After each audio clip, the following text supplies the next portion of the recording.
And if you had a chance to change one thing in Africa, what will it be? The mindset. You feel like there's something wrong with our mindset? I feel that we are used to always, we don't like the truth, hey? We don't like reality as it is. Wow. We always want things to be polished. If, okay, you see that I'm a fleshy, chubby woman. Yeah. You know that can be offensive to someone to tell you that you are heavy, Yeah. you are big, but it's the truth, it's reality. So as Africans, when we are told that you are like this, we take that to heart, that it collapses everything in us. That immediately the world has to stop running because someone said something about Africans. But see what our lady Lesego Shombe just did in Miss World. See what our Little is doing, right? See what I am about to do and do it. So I can only say that if we could only change our mindset, if we could only change how we see things, we could be very far. We could be very, very far.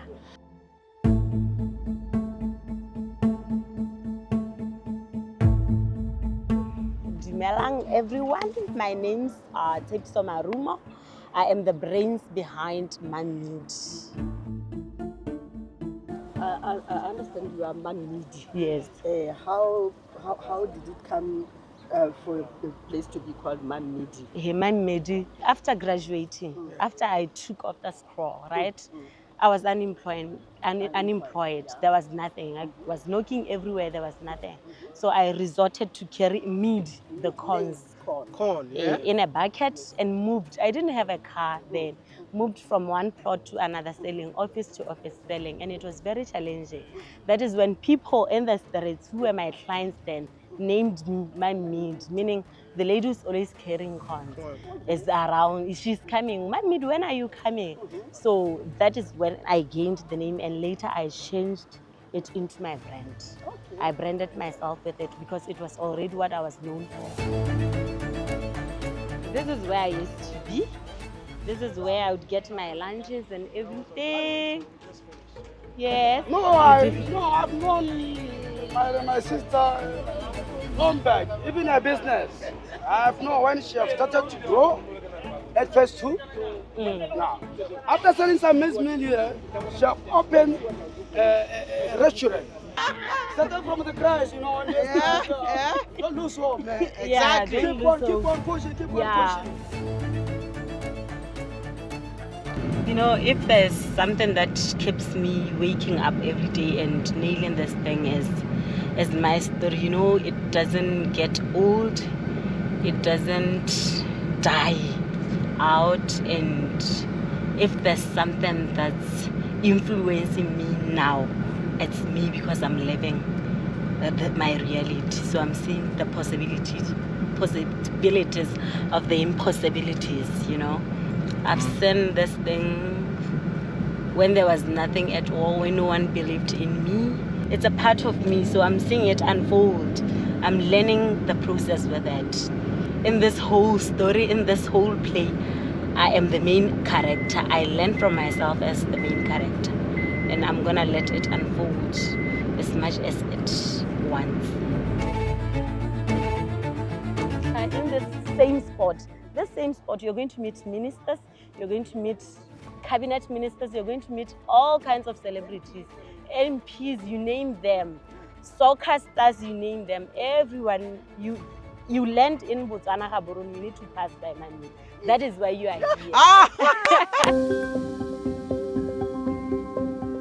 We are in Botswana, and I want to let you all know that whenever you find yourself in here, there is one meal that you need to try, which is seswa. I mean, when I got in here, everyone is like, you cannot leave this country without tasting our traditional, authentic meal. And guess what? When I found myself in here, I realized that everyone was literally here.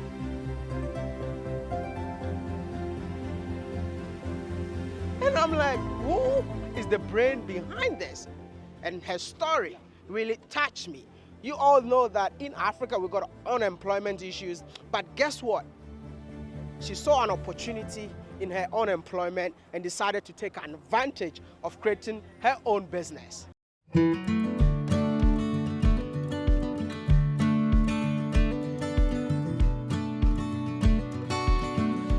pleasure meeting you. Yes, I'm happy that you are here. I feel like your place is a world-class place. Yeah, Because it I is. see everyone in here. Yeah. When I see cars parked just to come and eat your authentic meal. Mm-hmm. How does that make you feel? I'm very happy. I'm very happy that there are people that every now and then they sacrifice their time, energy, money to just come and enjoy what we prepare. I think it's because they've seen our story unfolding. Normally we grow up to get to know that this lady owns a business because she started like this. But with mine, they've seen it unfolding. They've seen the growth and everything. So it's just a way of appreciating that we saw you when you had nothing. We are seeing you now.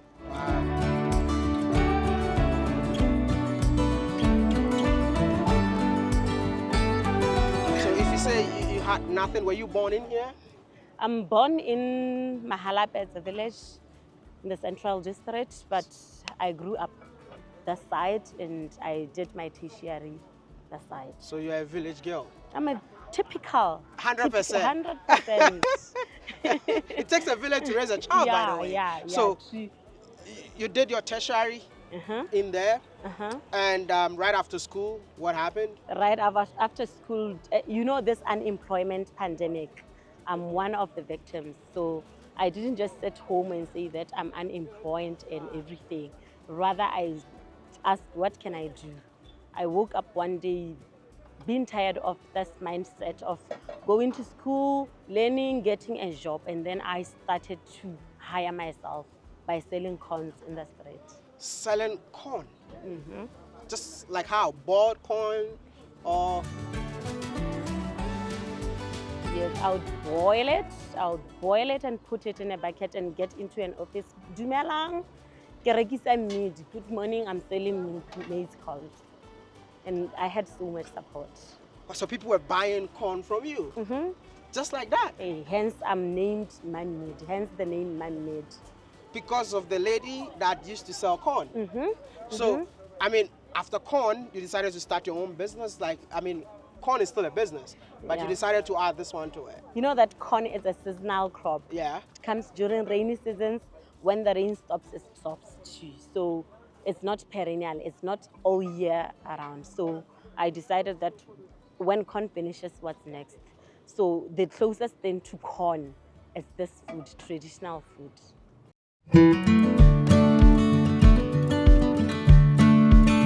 Okay, when I was on the streets, I was just enjoying it. I was enjoying the benefits of people saying you are doing well, and I could see I was doing well. I could see a dream that people didn't believe then. I had some. I was hungry. I wanted to just burst out what I am. So I believe that God gave through this concept onto my head, so that I just come out of this thing that I was in, you know, where you feel like you have a lot to offer, but you can't just come out. So when I was there, I just enjoyed that I was being me. I was being myself. Back then, I didn't have a car, so I was using public transport. I would be in a combi or a taxi, and I'll drop off by the stop and cross over to these offices. When these offices don't buy, I'll go to these ones. So almost all offices in this town I've been to National Assembly, I've been to Parliament.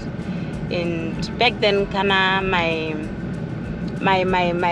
those I was in class with, my former classmates were doing attachments in these offices. So I used them as my marketing strategy. I'll call them, hey friend, do you know that I now sell meat because I'm not employed, right? They say, yes, we gotta talk to your colleagues so that I come sell to them. Then you'd wonder how I get into an office and sell to 50 people at a go, because I had hired people in there, paying them with a cob to say, do this for me, come call your colleagues for me, tell them I'm by the gate, and they'll spread the word.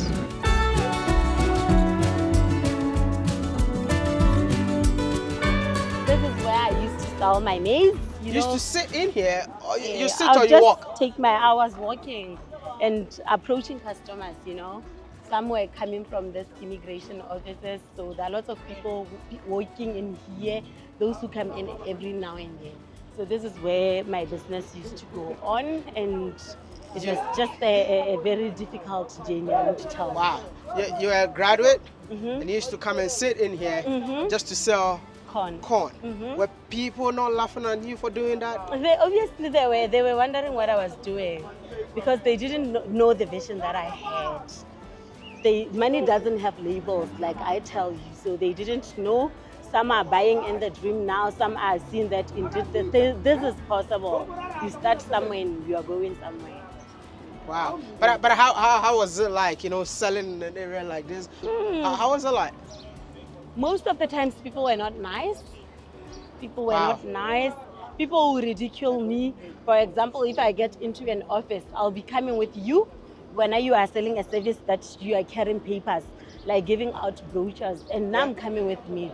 Those are two different jobs, and they are both jobs. So we're here for clients. So just because I'm carrying something that you look down upon, you'd feel otherwise. While when someone comes driving a motorbike carrying bread in a box, you think it's something. But when I come with my cobs, you feel, what do you want? Securities used to chase me around here, so I just kept on soldiering on. I mean, security kept on pushing you, you kept on soldiering on. What is that one thing that kept you going? I believed in myself. Wow. I knew what I was doing. I wanted to tell them that the only difference is the product that we are bringing in. I'm carrying cons, they are carrying brochures. And that brochures, they are demanding business. For example, it's a funeral scheme. You can't come with coffins to your offices, but you are having everything about those coffins written in your brochure, right? Yep. So mine is something that you can just easily get and feed on. We are two businesses, different businesses. So I wanted them to just change their mindset on how they see things. You know Mamidi? Yeah, I've known him a long time back. How did you know Mamidi? I've known my sister long back, even her business. I've known when she have started to grow at first too. Now, after selling some meal here, she have opened a restaurant, Cuisine, food. She was selling some food there at first too. She's where she started, about catering. Now, she's where she started. Nowadays, I know three places. She's at phase 4, she's at phase 2, she's there also at Brest. Wow. She's where I know about her. And I'm Getting catering bigger. for different companies. Different- I have that's what I'm talking call-ins. about. People call every day to say, we have a wedding, we have a funeral, we have this. Even And WhatsApp, you can see her, Facebook, you can see her about business, If you doesn't know, you can search on Facebook, WhatsApp, and check my Mary, you'll see everything about her. So simple nowadays, That's man. Mamidi's ambassador. No, man, I know her, I know. you've seen me when there was nothing. Yeah, without having a car, Hey, when I didn't have a car. She wasn't having a car at the time, Now she drives. Nowadays, she I has have some 3. truck. Even truck, she have a truck, Yeah, from Norway. What selling makes me? Started from the crash, and Yeah. don't lose hope, man. Yeah, Exactly. don't Keep on, lose keep hope. on pushing, keep on Yeah, pushing. yeah. It's our business it is. I mean,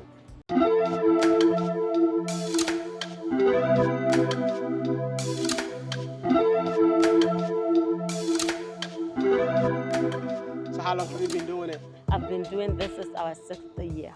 6 years. You've been in the business for quite a long time. Yeah, And it's the consistency. how is it? It's not easy. It's not easy because our food is difficult to find them because they don't come cheap again. So, but we are winning, hey? We try. We know that every day comes with its challenges, but gradually we evolve as winners. What has been the major challenges that you face running this business? My main challenge is where I fail to meet people who help me drive the vision, because this is it's a passion thing. To wake up every day making fire, cooking on that fire and coming to sell food here. You need people who equally share the vision as you, who could help you grow it and see it come into be. So I sometimes wish that I had such mindsets People still believe that we go to school to get learned, so we get into offices. So now I'm changing the narrative. You are getting to school so that you absorb knowledge and you execute, spread your wings, fly as far as you can. So this is exactly what I'm doing.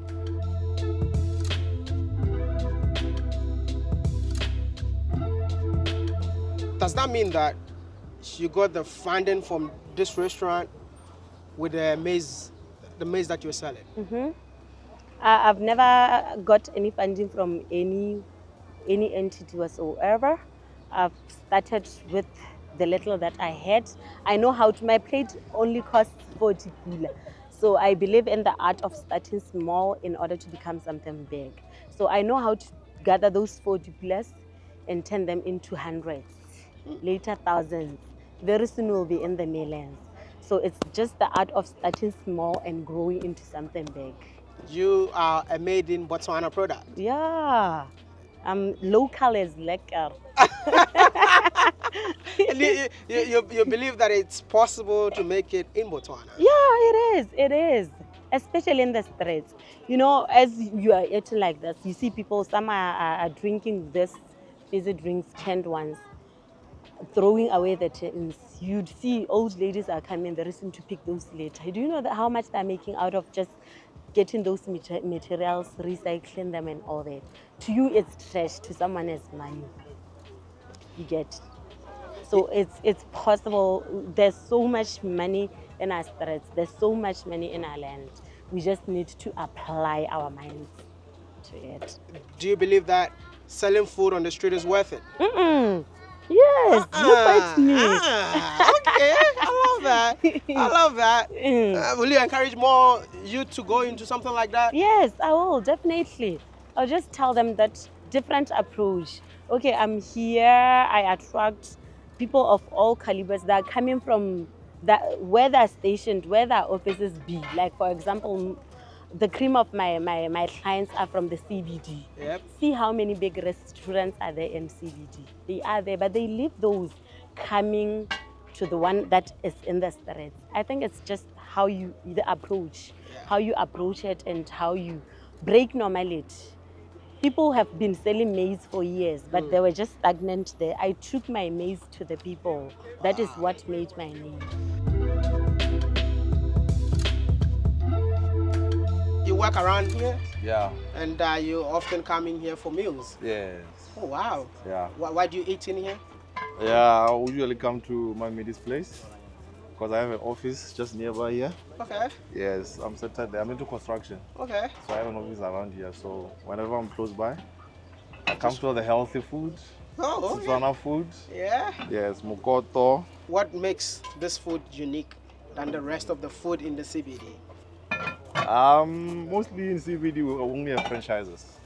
Mostly international, chicken fries, pastas, restaurants.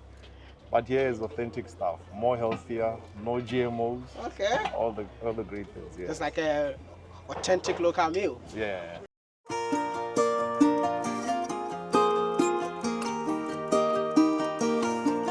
How do you feel anytime you see people coming to eat in here? I'm just happy that there are people who rely on our food. Remember, this is what doctors recommend now. So we are a part of what heals the nation. So also the fact that I've created employment and everything makes me very happy. But you were once unemployed. I was once unemployed, and for that matter, I was a graduate, a very exceptionally doing well student. So I had whatever it takes to be employed. Just unfortunate that there was nothing, and we thank God that I was able to create more and more of employment. Today our stall is running. We have 2 stalls in Gaborone. We cook lunch, and we've employed 14 people. That says 14 families, excluding mine, are depending on this brand.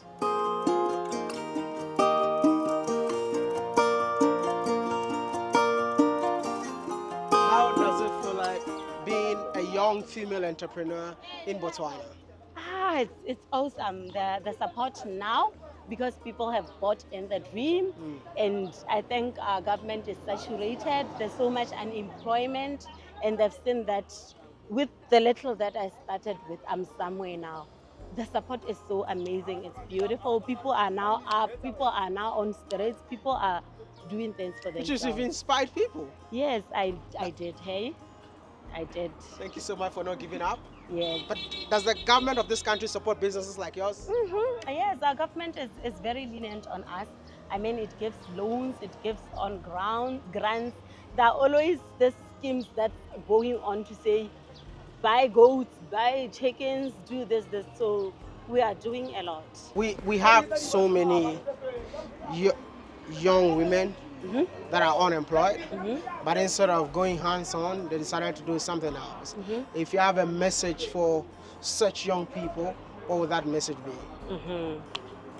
I would say that when growing up, a woman is someone who does it all. We do everything. Our mothers used to be putting us on the back while cooking, while making sure that our fathers are okay. So we have it in us. It's genetic. We can't be sitting and doing nothing because someone is not doing anything with us. We are naturally born to make things happen. So we need to make things happen. So I want to say to them that it's in you. That little thing that you are thinking of, execute. Just bring it out. You'll see things happening. If you have a message to the youth of Africa, what would that message be? You know, as Africans, we need to believe in ourselves. Okay, when they look down on us, let's take what they present. Is it because they have everything? And apply it. For example, how I started my business, I don't just run it just like a normal street business. I take my lessons from these big entities, those big establishments. When they take their staff members for retreats, I do the same.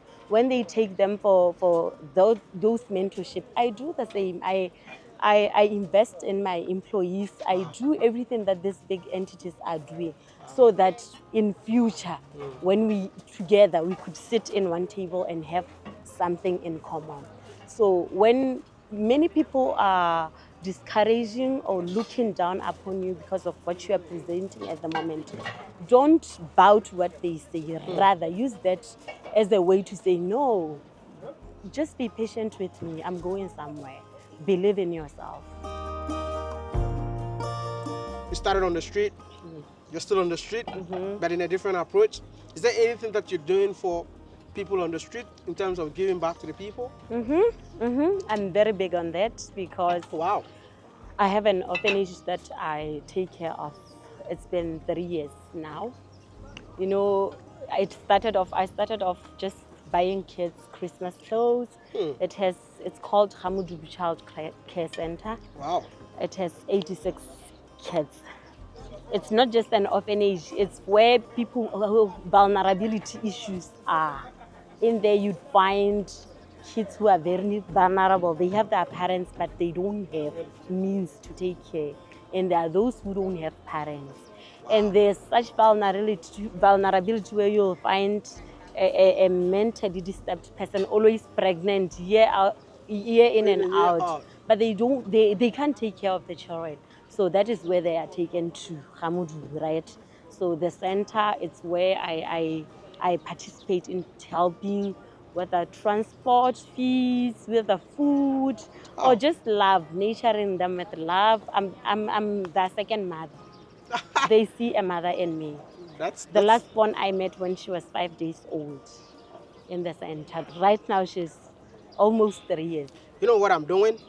In Africa, if the food tastes so good, you have to always be doing this because the flies will love to, share the food with you. That shows that the food is good. Yeah. It's really a pleasure meeting you. Yeah, I'm so you. inspired with what you're doing. Thank and I just you. want to wish you all the best. I appreciate it. Thank you very much. Listen, let me enjoy my food.